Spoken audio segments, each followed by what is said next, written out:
L'Allemagne s'est engagée à fournir à la Syrie une aide supplémentaire de 50 millions d'euros, sous forme de nourriture, d'abris et d'aide médicale, comme l'a annoncé la ministre allemande des Affaires étrangères, Annalena Baerbock, le 12 janvier. Après 13 ans de guerre civile et l'effondrement le mois dernier du régime de Bachar el-Assad, la Syrie a un besoin urgent d'aide.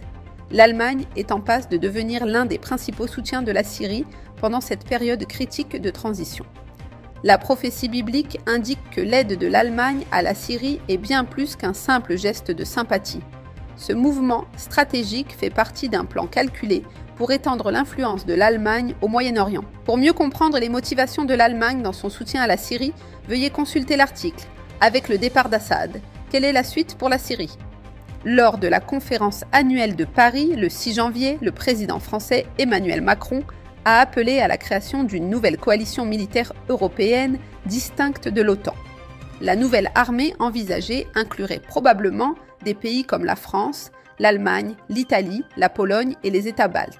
Macron a déclaré « Si nous dépendons de la base industrielle et technologique de défense américaine, alors nous aurons de cruels dilemmes et des dépendances stratégiques coupables.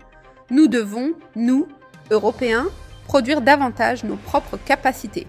Il nous faut aussi aller beaucoup plus loin à l'échelle européenne. » Cette déclaration intervient dans un contexte où les tensions augmentent entre les États-Unis et l'Europe et où l'engagement de l'Amérique envers l'OTAN est remis en cause, compte tenu des précédentes déclarations de Donald Trump au sujet de l'Alliance.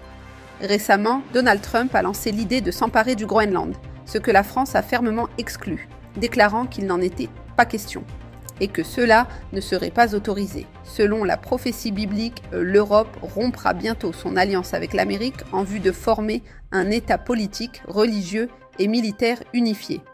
Pour en savoir plus sur cette prophétie biblique cruciale et sur la façon dont les événements actuels s'inscrivent dans son accomplissement, veuillez lire L'Allemagne et le Saint-Empire romain.